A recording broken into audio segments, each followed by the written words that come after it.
Ça commence par C4, en tout cas c'est l'idée de base, c'est-à-dire la poussée C4 pour contrôler la case du centre D5. Plus habituellement on joue D4 ou E4, mais c'est une ouverture qui se tient et qui est jouée parfois même au plus haut niveau. Alors cavalier F6,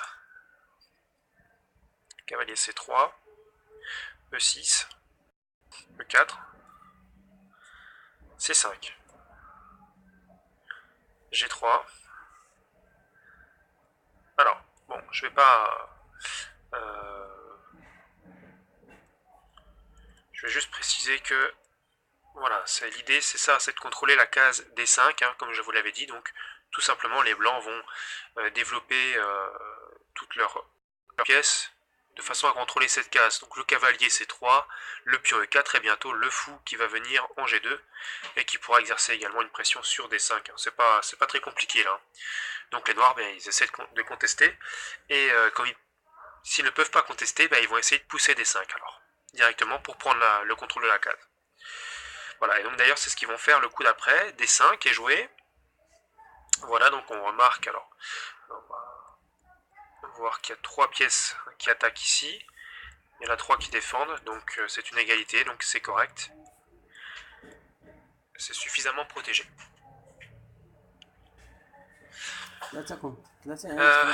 E5 est joué.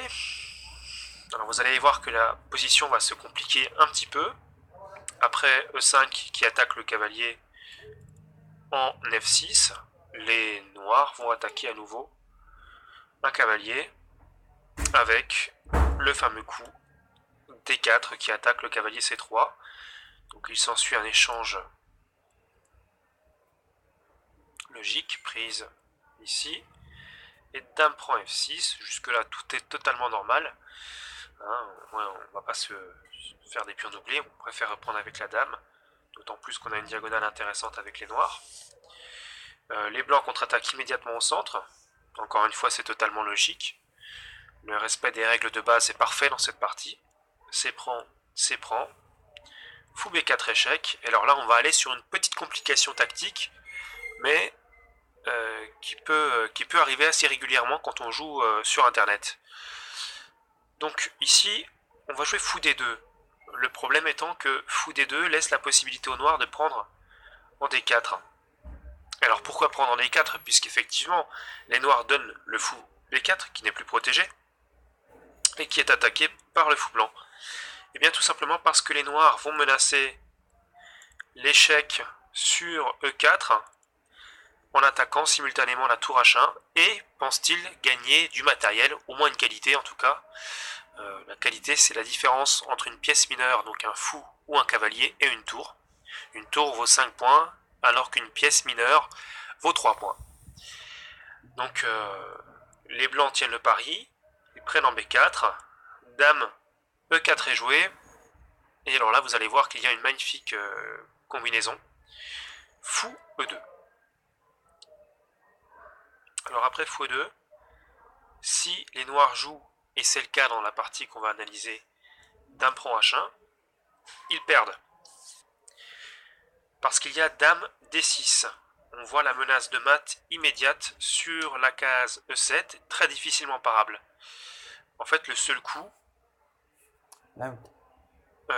pour parer le mat sur E7, c'est cavalier C6. Il pourrait y avoir dame prend G1, mais je veux dire, le coup pour techniquement parer, c'est cavalier C6.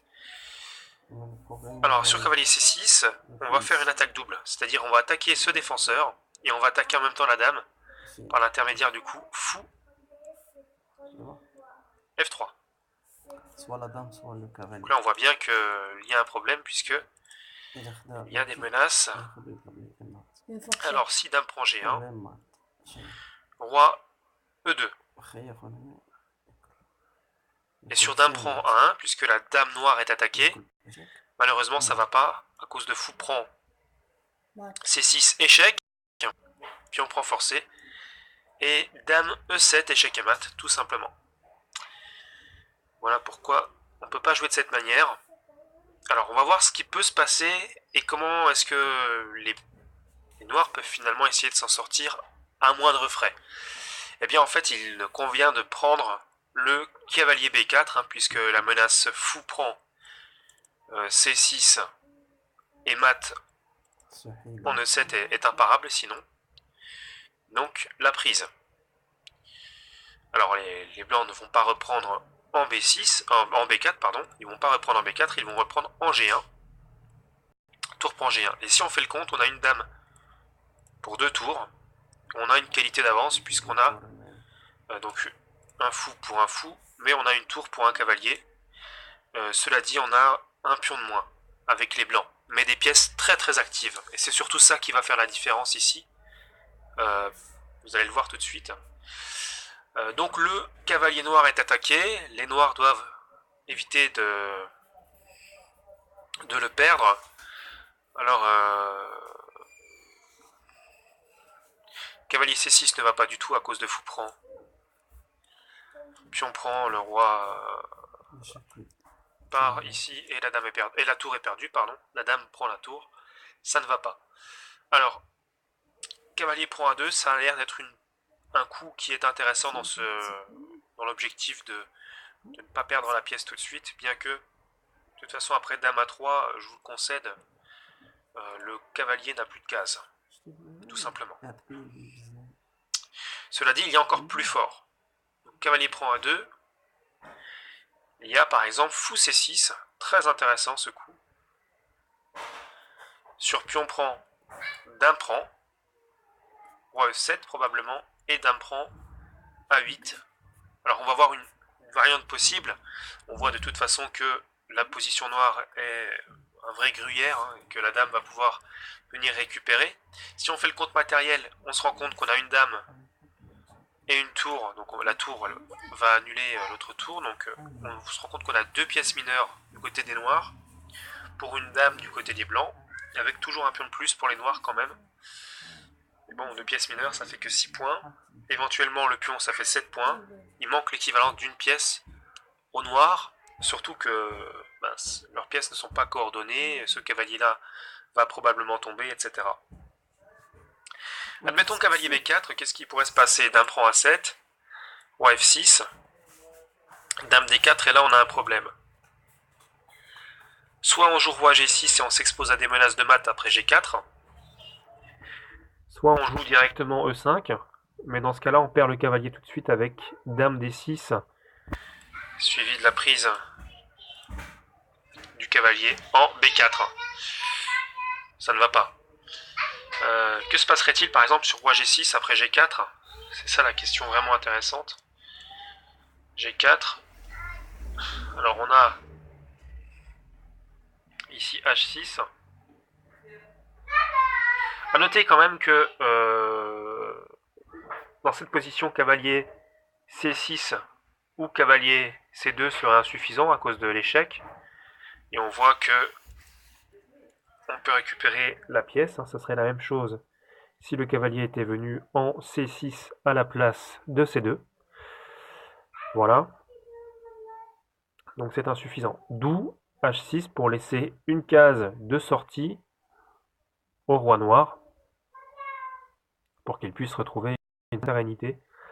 Mais ce ne sera pas possible puisqu'après dame E4 échec, roi F6, dame F4, et alors là on se heurte à un vrai problème avec les noirs, puisque soit on joue roi E7, dame C7, échec,